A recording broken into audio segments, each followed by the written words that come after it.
Então vou começar com o resumo, como eu costumo fazer habitualmente. Nós hoje vamos ter uma introdução ao tema da lei imutável de Deus. Vamos ver a importância do facto de João ter visto e registado no Apocalipse a Arca do Concerto no Templo de Deus e vamos ver também como o original da lei de Deus estava guardado nessa Arca do Concerto. Depois disso feito, tendo essa introdução realizada, vamos entrar então na lei de Deus, os 10 mandamentos. Vamos ver a origem, a natureza e a função da lei de Deus.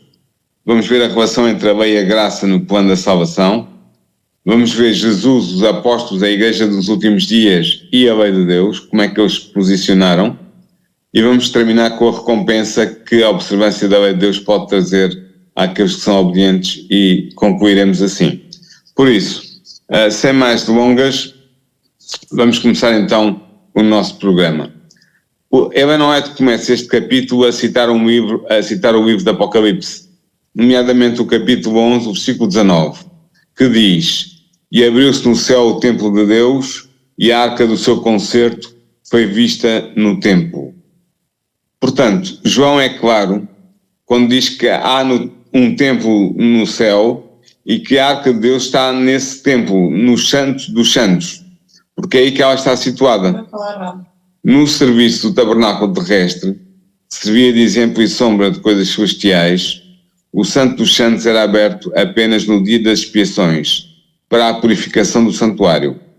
Portanto, a declaração de que o templo de Deus foi aberto no céu e de que a Arca da Aliança foi vista, aponta para a abertura do lugar santíssimo do santuário celeste em 1844, ao entrar aí Cristo para realizar a obra final de redenção, que nós já discutimos longamente nos 2 programas anteriores. Eu não vou fazer mais citação nenhuma referente a estes programas, porque ainda estão presentes na nossa mente e podem ser consultados no site da Igreja das Paivas. Ora, quando isto aconteceu, quando se abriu a Arca da Aliança, quando se abriu o templo e foi vista a Arca da Aliança no templo, os adventistas que pela fé seguiram Cristo, o seu sumo sacerdote, ao oficiar ele no lugar santíssimo, contemplaram a arca pela fé. Ao estudarem o tema do santuário, perceberam que o Salvador estava desde 22 de outubro de 1844 a oficiar perante a arca de Deus em favor dos pecadores, no céu, claro. A arca da aliança que estava no tabernáculo continha as tábuas de pedra onde foi inscrita a lei de Deus dos 10 mandamentos. Era a presença da lei na arca que fazia dela o móvel mais sagrado do santuário. Quando o templo de Deus foi aberto no céu, como nos relata João, foi vista a arca da aliança do céu. Dentro do Santo dos Santos, no santuário do céu, a lei divina está depositada. Esta lei no céu é o grande original de que as tábuas da lei na arca da aliança da terra eram a cópia. Assim, os adventistas compreenderam este importante ponto e foram levados a perceber o caráter sagrado e imutável da lei de Deus, a lei dos 10 mandamentos.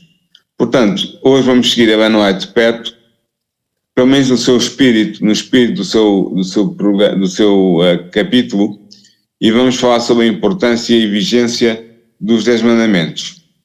Antes de começar, é preciso ter presente a importância deste tema. Este tema é importante porquê?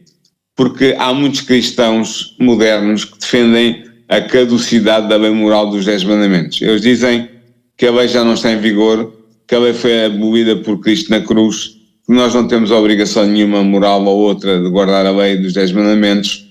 E eles dizem isso realmente por uma razão muito forte. É a estratégia mais evidente, embora errada, para se libertarem da obrigação de observar o 4º mandamento da lei de Deus, o mandamento do sábado. Portanto, antes de haver um ataque direto contra o mandamento do sábado, há uma estratégia de ataque contra a lei de Deus na sua totalidade, porque se conseguirem ver livre dela na sua totalidade, veem-se livres também do mandamento do sábado. Por isso é que há muitos cristãos, como eu já disse, que defendem hoje a caducidade da lei moral de Deus. E assim convém perguntar: será que a lei de Deus deve ainda ser obedecida pelo cristão? Está o decálogo ainda em vigor para o crente em Jesus? Neste programa, nós vamos procurar obter uma percepção clara sobre a perenidade e a santidade da lei moral. E vamos começar por determinar biblicamente a origem, a natureza e a função da lei de Deus. Eu vou citar ao longo deste programa vários textos bíblicos e vou fazer isso com uma razão muito simples, para suportar aquilo que eu vou dizer biblicamente e para ficar registado também neste programa, porque os irmãos que depois tenham interesse em rever poderão consultar os textos bíblicos que eu indico durante o programa para sustentar as teses que eu vou defender aqui, as posições que eu vou defender, que são as posições da Igreja Adventista do Sétimo Dia.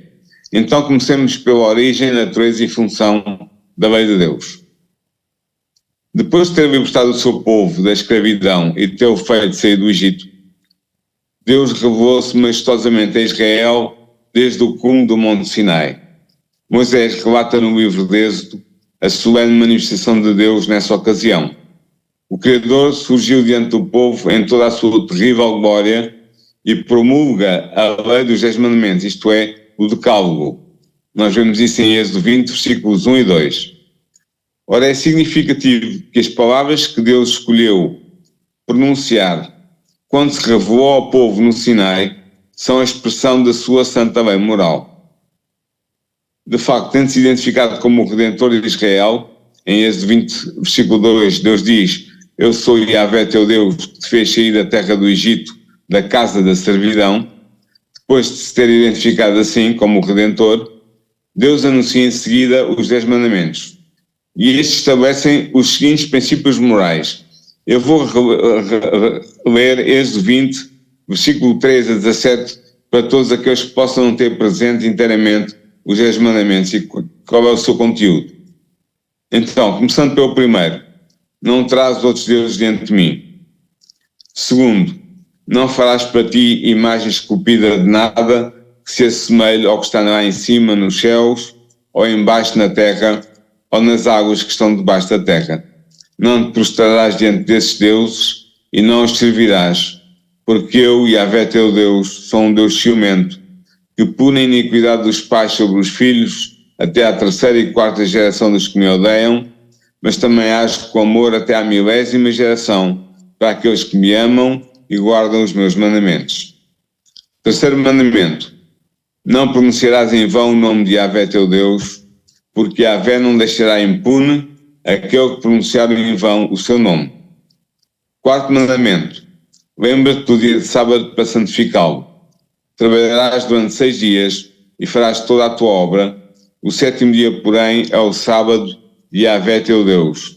Não farás nenhum trabalho, nem tu, nem teu filho, nem tua filha, nem teu escravo, nem tua escrava, nem o teu animal, nem o estrangeiro que está em tuas portas. Porque em 6 dias Yahvé fez o céu e a terra, o mar e tudo o que eles contêm, mas repousou no 7º dia. Por isso, Yahvé abençoou o dia de sábado e o santificou. Estes são os primeiros 4 mandamentos que estão na primeira tábua da lei. São os mandamentos que regem e orientam a relação do homem com o seu Criador, com o Deus Criador, o Deus Yahvé. Agora a seguir vou enumerar os 6 mandamentos que relacionam o homem com o seu semelhante e regem essa relação. Então o 5º mandamento diz: honra o teu pai e a tua mãe, para que se prolonguem os teus dias na terra que Yahvé teu Deus te dá.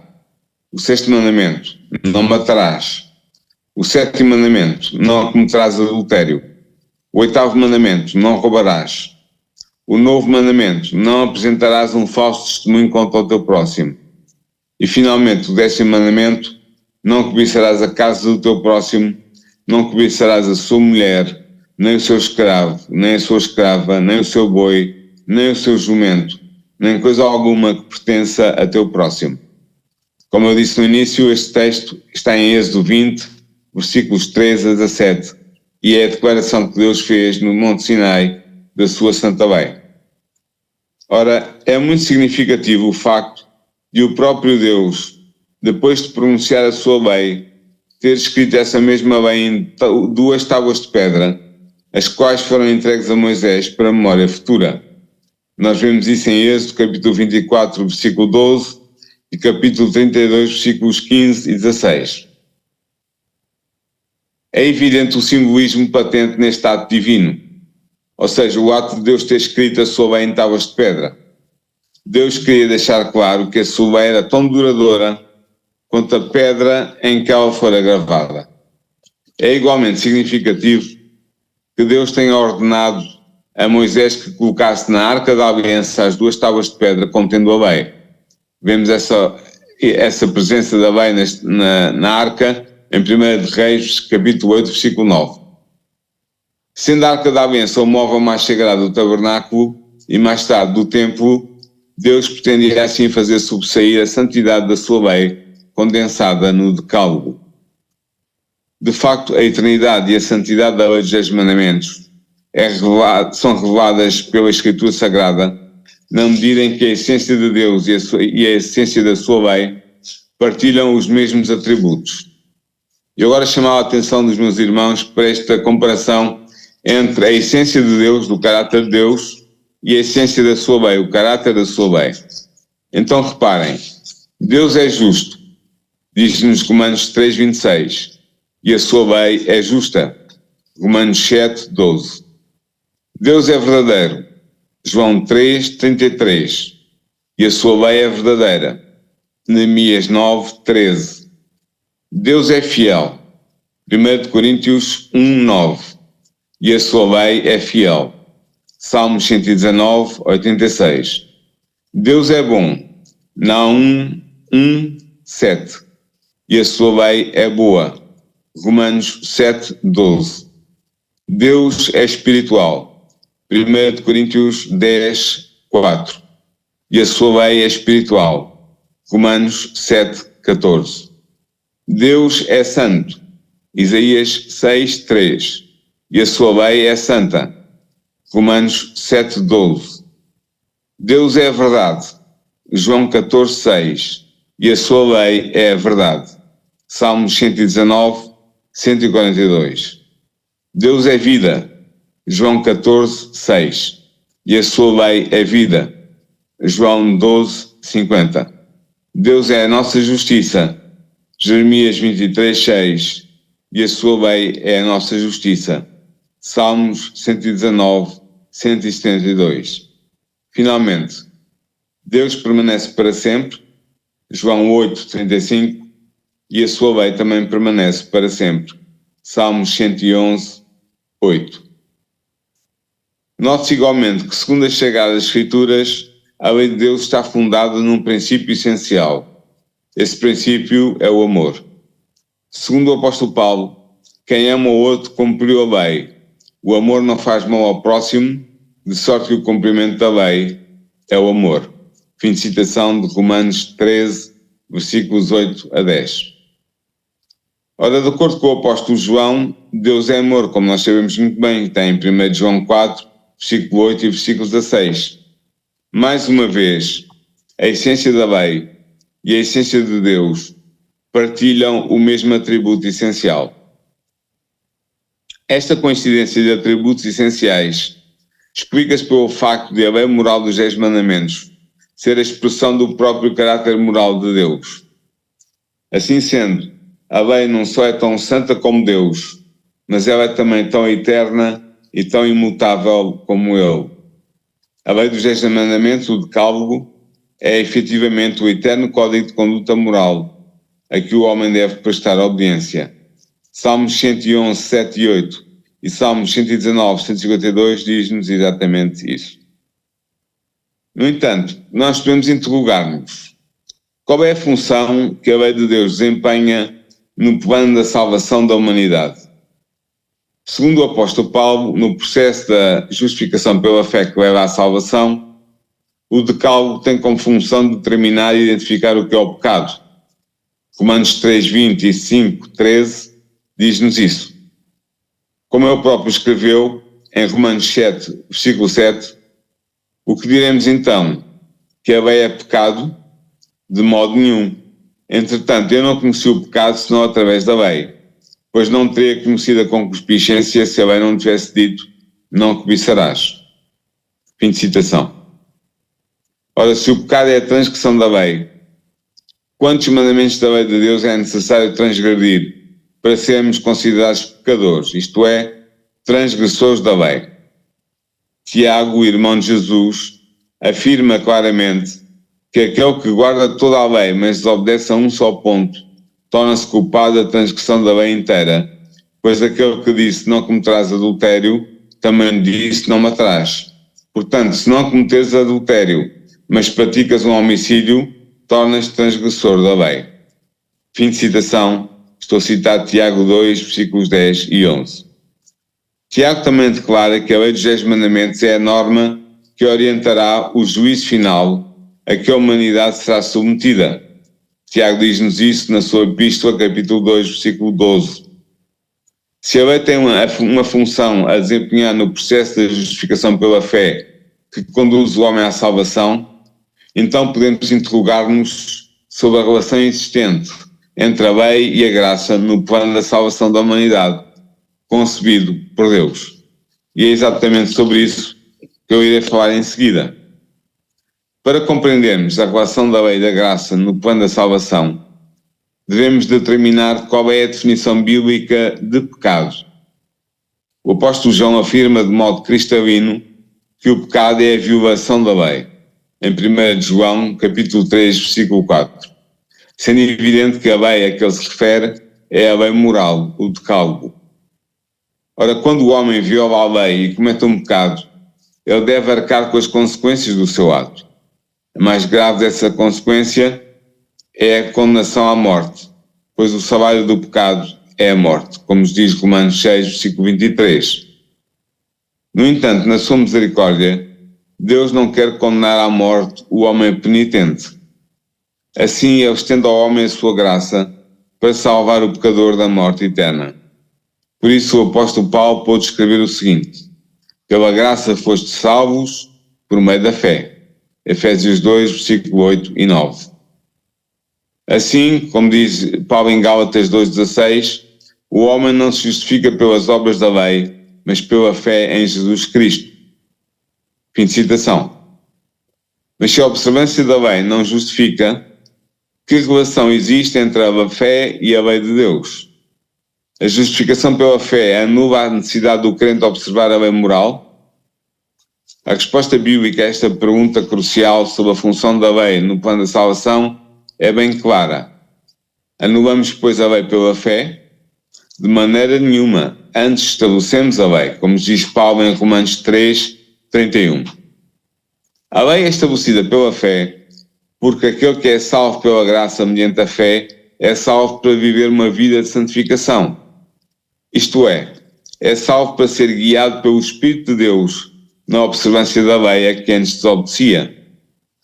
De facto, diante de Deus, ninguém será justificado pelas obras da lei, como diz Paulo em Romanos 3, 20. Pois é o sangue redentor de Jesus que nos purifica de todo o pecado, como nos diz João na sua primeira epístola, capítulo 1, versículo 7. No entanto, ao sermos salvos, somos redimidos para andar em novidade de vida e para abandonar a prática do pecado. Por isso, Paulo escreveu de modo contundente o seguinte: que diremos então? Que devemos permanecer no pecado a fim de que a graça atinja a plenitude? De modo algum. Nós que morremos para o pecado, como haveríamos de viver ainda nele? Portanto, que o pecado não impere mais em vosso corpo mortal, sujeitando-nos às suas paixões. E daí, vamos pecar porque não estamos mais debaixo da lei, mas sob a graça? De modo nenhum. Fim de citação. Eu estava a citar Romanos 6, versículos 1, 2, 12 e 15. Ao afirmar enfaticamente que o cristão salvo pela graça não deve continuar a pecar, Paulo está necessariamente a afirmar que o cristão deve passar a viver em obediência à lei, pois, como vimos, o pecado é a violação da lei. Portanto, o cristão deve obedecer à lei moral não para ser salvo, mas porque foi salvo. Como é isto possível? Deus prometeu ajudar os crentes a observarem a lei moral quando afirmou, a partir da boca de Jeremias, capítulo 31, versículo 33, eu porei a minha lei no seu seio e a escreverei em seu coração, Então eu serei o seu Deus e eles serão o meu povo. Portanto, pela ação do seu Espírito, Deus grava a lei na mente ou no coração do crente, levando-o a crescer em santidade, à medida que ele progride na caminhada cristã. Por isso, o homem que é salvo pela graça mediante a fé, não somente tem a lei no seu coração, como tem prazer em observar essa lei. Paulo declara com emoção em Romanos 7:22: eu me comprazo na lei de Deus, segundo o homem interior. Fim de citação. O rei David tinha esse sentimento idêntico em Salmos 40, versículo 8. Deleite-me em fazer a tua vontade, ó Deus meu, sim, a tua lei está dentro do meu coração. Fim de citação. Na verdade, o cristão salvo pela graça demonstra a sua gratidão e o seu amor a Deus, observando a lei moral. Como diz João, o discípulo amado, pois este é o amor de Deus, observar os seus mandamentos, e os seus mandamentos não são pesados. 1 João 5, versículos 2 e 3. Desafortunadamente, há muitos cristãos que não compreendem a função da lei de Deus no processo de santificação do homem, que é justificado pela graça mediante a fé. Eles creem que a lei foi anulada na cruz ou revogada por Jesus Cristo.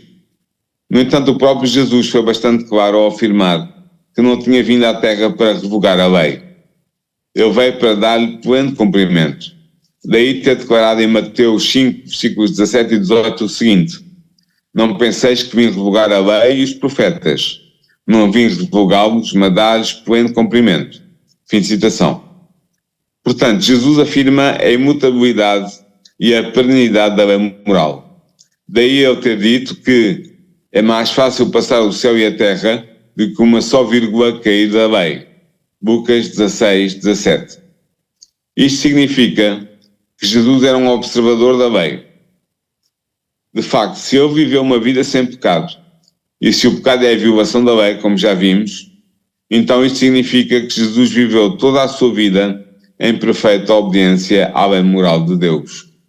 Ele próprio declarou quando disse em João 15:10: eu guardei os mandamentos de meu Pai e permaneço no seu amor. Fim de citação. Jesus ensinou também que cada discípulo seu deve ser um observador da lei moral de Deus, devendo praticar e ensinar os mandamentos de Deus. Basta ler Mateus 5, versículo 19. Quando perguntaram a Jesus o que deveria fazer para alcançar a vida eterna, Cristo respondeu: se queres entrar na vida, guarda os mandamentos. Mateus 19, versículos 17 a 19. Deixando assim bem claro nesta circunstância que os mandamentos a que se referia eram as normas do Decálogo, os 10 mandamentos. Também o apóstolo Paulo, o arauto da justificação pela fé, deixa claro a elevada estima que tinha pela lei moral. Ele escreveu em Romanos 7:22: eu me comprazo na lei de Deus segundo o homem interior. Ele sustentou também que a circuncisão é nada é e a incircuncisão nada é. O que vale é a observância dos mandamentos de Deus. Em 1 Coríntios 7:19. Paulo não estava só nesta tomada de posição. Tiago, o irmão de Jesus, também tinha uma visão muito positiva sobre a lei de Deus, acreditando que o observador da lei seria feliz. De facto, ele deixou escrito o seguinte: aquele que considera atentamente a lei perfeita da liberdade e nela persevera, não sendo um ouvinte esquecido, antes praticando o que ela ordena, esse é bem-aventurado naquilo que faz. Tiago 1, versículo 25. Finalmente, as Sagradas Escrituras deixam também perceber claramente que a Igreja do tempo do fim, que aguarda a segunda vinda de Jesus, observa todos os mandamentos da lei moral de Deus. De facto, o Apocalipse indica que os santos, e é a palavra que João utiliza no seu livro, os santos dos últimos dias, que constituem a Igreja verdadeira, e eu cito, guardam os mandamentos de Deus. Este texto aparece repetidamente, 2 vezes, em Apocalipse 12:17 e em Apocalipse 14:12, sempre no cenário do tempo do fim, o tempo que antecede a segunda vinda de Jesus. Portanto, fica bem claro que assim como os membros da Igreja Apostólica eram observadores da lei moral de Deus, também os membros da Igreja dos últimos tempos serão observadores da mesma lei. Entre os verdadeiros cristãos do tempo do fim, não haverá qualquer lugar para a tese de que a lei moral de Deus foi abrogada ou invalidada ou anulada por Cristo. Agora, para terminar este programa, eu queria destacar a recompensa que existe na observância da lei de Deus. Sendo a observância dos mandamentos da lei o dever de todo o homem, como nos diz Eclesiastes 12:13, aquele que desvia o ouvido para não ouvir a lei, até mesmo a sua prece se torna abominável, como nos diz Provérbios 28:9. Ora, tal como a desobediência à lei acarreta consequências negativas, também a observância da lei de Deus, a fidelidade à obediência, traz consigo uma recompensa inerente. De facto, a observância da lei é bastante útil para o crente que busca alcançar a vida eterna. Porquê? Conhecer a lei permite discernir e testar todo o caminho mau, como diz Salmos 119, 104. Pois a lei é uma luz que conduz para o caminho da vida, como nos diz Provérbios 6, versículo 23. Na verdade, a obediência à lei traz ao cristão grande paz. É a expressão que é utilizada em Salmos 119, versículo 165. Portanto, há uma recompensa já nesta vida para aqueles que observam a lei de Deus. Essa recompensa é a felicidade. Pode assim o salmista exclamar, no Salmo 119, 1. Felizes os íntegros em seu caminho, os que andam conforme a lei de Yahvé. Assim, segundo as Sagradas Escrituras, o homem ou a mulher que vive uma vida de santificação e tem prazer na lei de Deus será necessariamente feliz. Mais dois textos que eu posso citar que reforçam esta ideia. Um é o Salmo 112, versículo 1, e outro é Tiago 1, versículo 25. Não estranha que seja assim, porque a satisfação que traz uma consciência em paz com Deus não pode deixar de resultar numa sensação de profunda felicidade. Para concluir hoje, depois de termos percorrido as principais passagens bíblicas sobre a lei moral de Deus e termos compreendido que as Sagradas Escrituras atribuem a essa lei uma posição e uma função fundamental no plano da salvação, convém que nos interroguemos sobre o modo como devemos proceder daqui em diante. Ou seja, devemos pôr-nos a seguinte pergunta: o que devo eu fazer agora que tem diante de mim os requisitos da Santa Lei de Deus? Esta é uma pergunta solene, cuja resposta pode ter consequências para a vida eterna. Deus pede-nos apenas dois atos muito simples. Primeiro, que amemos a sua lei, como nos diz Salmos 119, 97, e segundo, que guardemos os seus mandamentos, como nos diz João 14, versículo 15. Se assim procedermos, certamente seremos abençoados na nossa caminhada rumo à vida eterna que Deus quer oferecer àqueles que lhe são obedientes. Isto é o que me apraz dizer sobre a validade e a importância da lei moral de Deus, os 10 mandamentos, o decálogo, para a vida do cristão, nomeadamente para a vida do cristão no tempo do fim. Eu penso que fica bem claro que a lei está em vigor e que nós devemos observá-la não para sermos salvos, mas porque fomos salvos e queremos estar em harmonia com o Senhor da lei, que é também o nosso Criador e o nosso Redentor. Por isso, eu penso que estas razões que eu apresentei são suficientes para defender a ideia de que a lei não foi abrogada, a lei não foi posta de parte por Cristo na cruz ou noutro sítio qualquer. Ela está em vigor, e está em vigor para os cristãos até à segunda vinda de Jesus e, para além disso, por toda a eternidade.